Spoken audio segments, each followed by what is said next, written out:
and gentlemen, Tim Wallace. Absolution, the road less traveled. The road less traveled, Tim Wallace.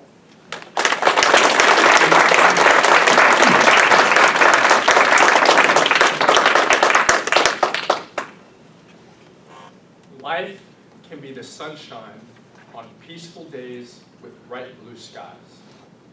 Or life can be the raindrops that fall like tears squeezed from our eyes.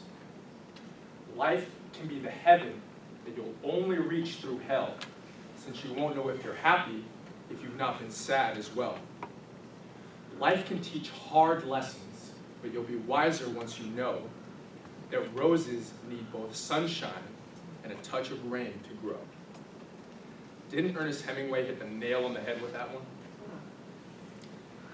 Madam Toastmaster, fellow Toastmasters, and honored guest. By show of hands, who in this room is perfect?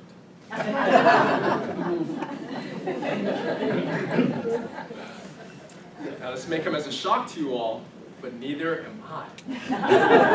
You see the suit, you think this guy's the one.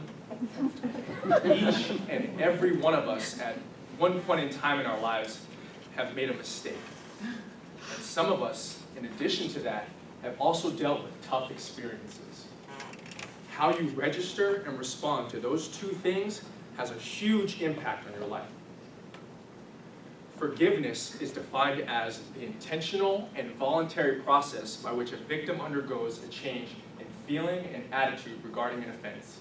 Let's go of negative emotions such as vengefulness with an increased ability to wish the offender well. Does anybody else here read the dictionary for fun?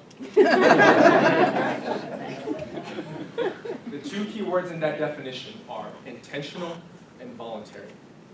That means that it is not something that someone can do for you. You must identify, come to terms with, and ultimately eliminate that negativity from your life by means of compassion. You must also know why you want to eliminate that negativity from your life. Now, when it comes to forgiving, sometimes we have to forgive other people in our lives. And sometimes we have to forgive ourselves, which in my opinion and experience is far more difficult. One of my most difficult bouts with forgiveness began back in December of 2005. I was walking into my kitchen to grab something to eat when I noticed that my grandfather and mother were inside of my younger sister Torsh's room. I walked into the room, and it's as if at that very moment, time stood still. The sun was shining through the window onto my sister's face, and she had this blank stare, as if she were looking right through me. The day prior, she asked my mom if she could stay home from school because she wasn't feeling very well. Of course, my mom said, that's okay. But later on that evening, she asked my mom if she could go out to the roller skating rink with her friends because her birthday was 2 days away. My mom said, if you're too sick to go to school, you're too sick to go out with your friends. My sister became very upset and went straight to bed. Now there she was, with this blank stare. I walked up to her and I said, stop pretending, you're making mom worried. And I turned around and I walked out of the room. After that, I went and got something to eat, and I went to my room to take a nap because I had to go to work in a couple hours. Unfortunately for me, I overslept and I needed to rush out of the house. I didn't get the opportunity to say goodbye to anybody.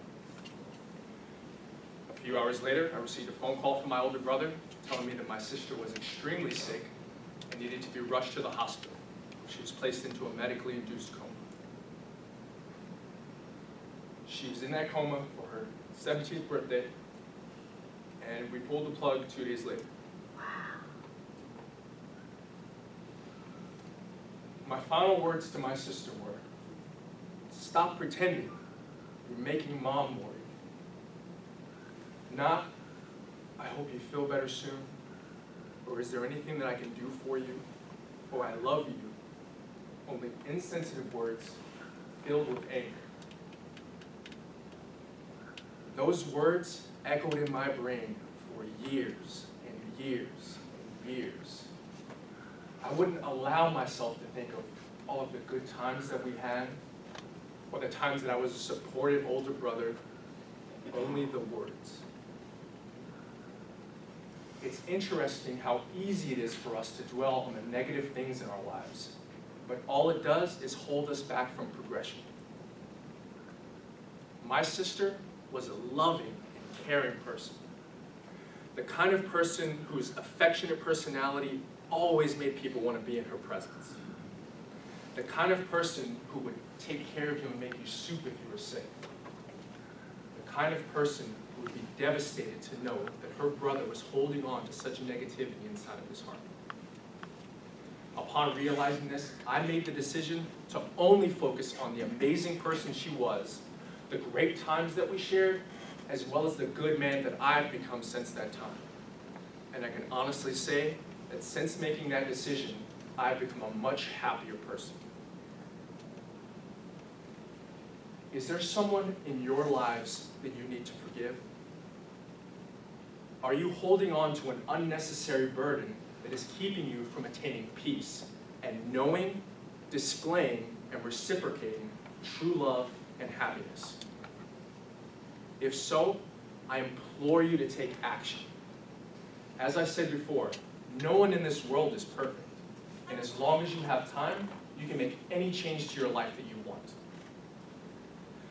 Lewis B. Smedes once said, "To forgive is to set a prisoner free, and to discover that that prisoner is you." Forgive. Set yourselves free so that you can live your life to the fullest, with peace in your minds and love in your hearts. That's